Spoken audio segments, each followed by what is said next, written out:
All right, y'all, today we are making our delicious crab cakes.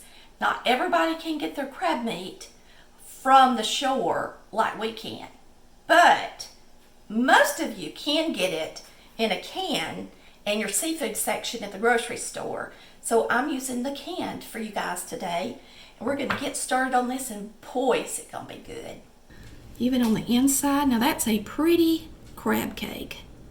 It is not mushy on the inside or pasty.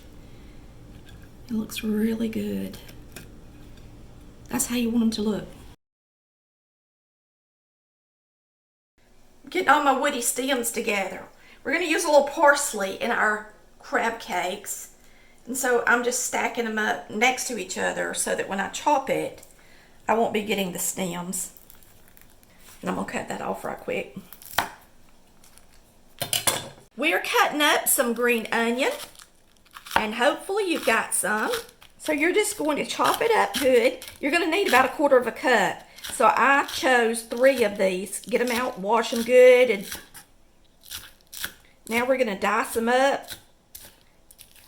This really makes a tasty crab cake, and it also makes a tasty salmon patty. So if you've seen my salmon patty recipe, you'll find a little similarities to this, but not too many. Dice it up good. Don't that look good already? All right, we're also going to be using some of that flat parsley I showed you a while ago, and we have diced most of it pretty small. We'll use these larger pieces to decorate our plate with, or plate with, as a good old chef would say, but you know, most of us are not chefs. We're just good old home cooks. Now we're going to get out a chopping block for our crab meat. And we're going to put our crab meat on it. And you're just going to chop your crab meat up. Now I like for my crab meat, this on the bottom is already chopped, really small. They just lay that real pretty on the top to, you know, make it look pretty in the can. So just take that off the top, the ones that's off the top of the can, and you can chop those up a little bit, but the rest of it's ready to go. Now it's expensive, but can I say this stuff will last about a year in a can if you keep it in the refrigerator. And just look at the date on the can, and so you can always buy this ahead of time and then cook it up when you're feeling like it. Today, we are having our shrimp festival in St. Mary's. So me and Chris, we're in the mood for seafood. We're not making shrimp. We have that all the time here. We thought we'd do something special and make crab cakes. Don't that sound good? And Amy loves them, and everybody's coming home for Mate's birthday, and so they are going to be thrilled to have some crab cakes.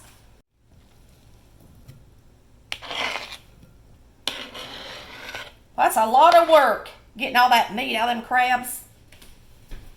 I'm glad I didn't have to do it. Ain't you, Chris? Mm-hmm.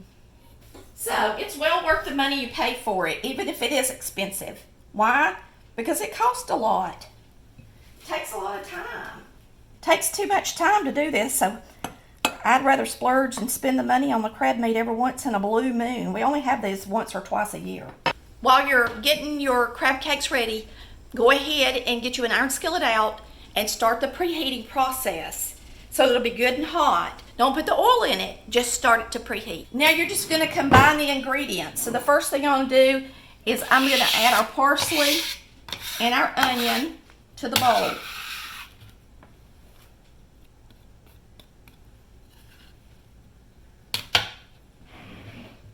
We save just a little parsley. Okay, here we go. Are y'all ready? 1/2 teaspoon of salt, 1/2 teaspoon of pepper.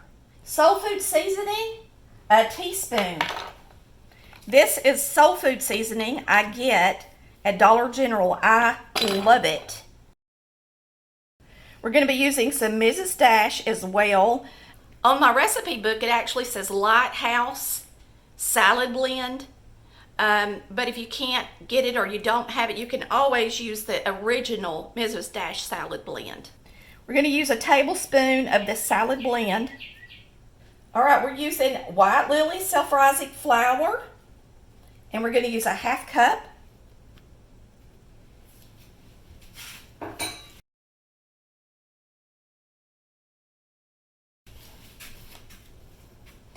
Two eggs.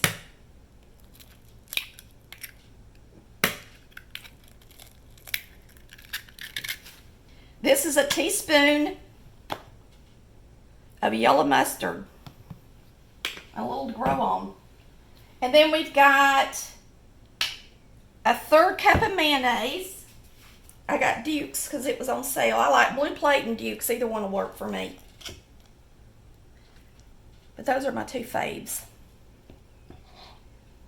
1/3 cup of mayonnaise. Let's go ahead and mix it up good, and then we're going to put in our breadcrumbs.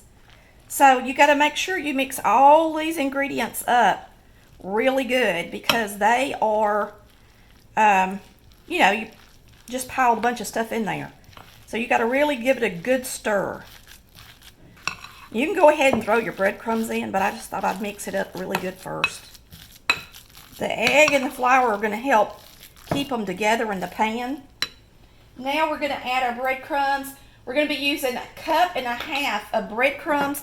Oh, let's do our lemon juice first. Plenty of lemon juice. Couple of tablespoons. Go ahead and mix that lemon juice in there. And now we're going to put in our breadcrumbs. 1.5 cups. So 3 of these.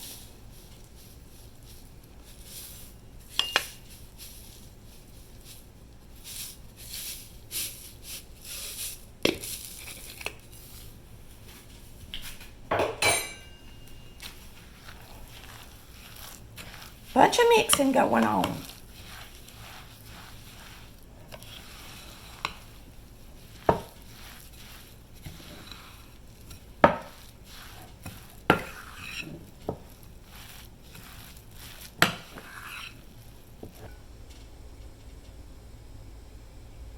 You want about 1/4 inch of oil. You're going to want that to come up right to the edge of the crab cake. And don't make your crab cakes too fat, because you want them to get done in the middle too. And you don't want to cook them too high, or they'll get too brown too quick. I don't like to bite into a crab cake that feels really soft and soggy on the inside. You want to make sure to let them sit in this oil long enough to get good and done. So we are going to have it on like a medium temp. And you always want to take a little bit of your batter, put it in your skillet, and when it really starts to sizzle good and wants to float, then you know it's ready to fry. All right, when you make your crab cakes, go ahead and try to make sure they're good and formed so that they stay together good. And then we're going to drop them. That grease is ready. I'm going to go ahead and take this piece out that we used as a guide.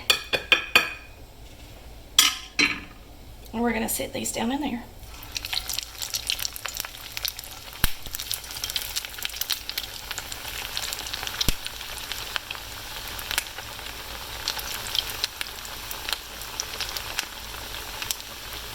I think I'll just do 4.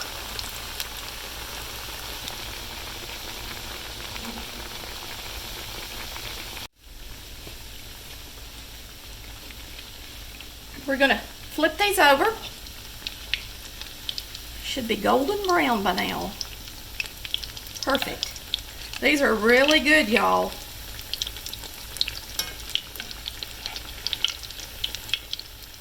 And I do like to put plenty of oil in the skillet. A lot of people you will see frying salmon patties and crab cakes, and they barely have oil in the skillet, but I like for that oil to be deep enough to cook that patty on the inside. I'm really funny about it. I want it to, even if the crab meat's already done probably, I don't like it to be mushy. So anyway, make sure you put plenty of oil in there. It's not going to hurt anything as long as it's hot enough Don't put them crab cakes in there unless that oil is good and hot. They are ready. Nice and brown. Like I like them.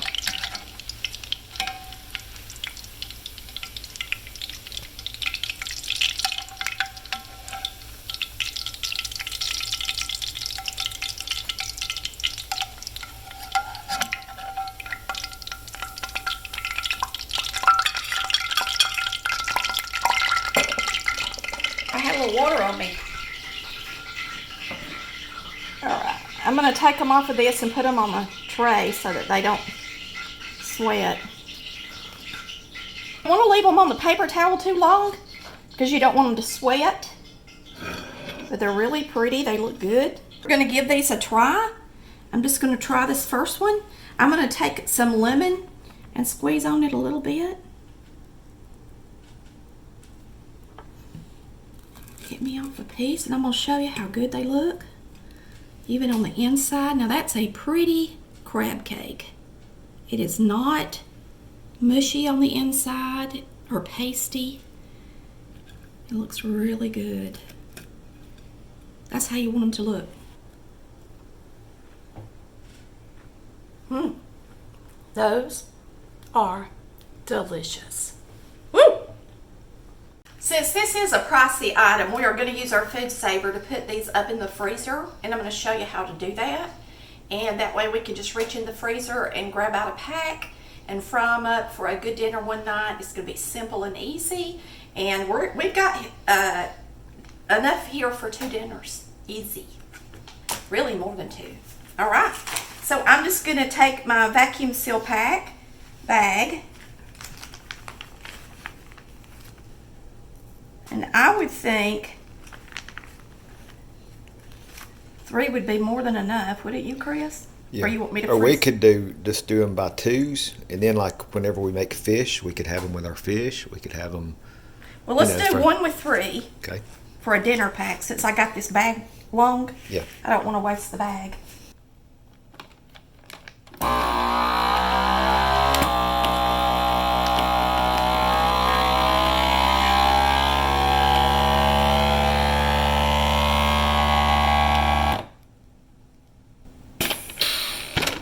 All right, we're going to do the rest of them in 2s, so I can use a lot smaller bag, which is nice. Thanks so much for watching Collard Valley Cooks, where we cook like Mama did. Y'all have a wonderful day, and thanks for watching.